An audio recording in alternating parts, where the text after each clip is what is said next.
তো আসার পর থেকে তো একের পর এক খাবার খেয়েই যাচ্ছি, আর আজকে একটা ফেভারিট জল খাবার খাবো সকালের। সেটা হচ্ছে এই যে দেখতে পাচ্ছ এখানে আছে রাধাবল্লভী আর ছোলার ডাল, আর সাথে হচ্ছে গরম গরম রসগোল্লা। এইসব তো ওখানে পাওয়া যায় না, তো সেই কারণে এখন যতদিন আছি একটু ভালো মন্দ খেয়ে নেবো আর কি। তারপরে গিয়ে আবার সেই হেলদি লাইফস্টাইলে চলে যেতে হবে। এই যে রসগোল্লাগুলো দেখা, গরম গরম রসগোল্লা, আর এইদিকে আছে ছোলার ডাল। তীর্থ শরীর খুব খারাপ, 102 জ্বর কাল থেকে।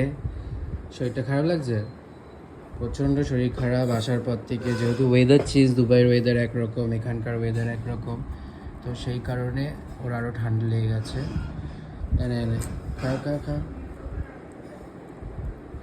ভালো লাগছে খেতে জ্বরের মুখে?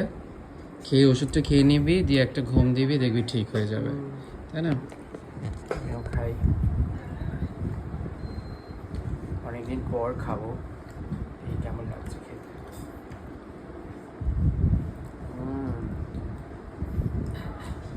এসব ওখানে পাওয়া যায় না, সেই টেস্ট মারাত্মক।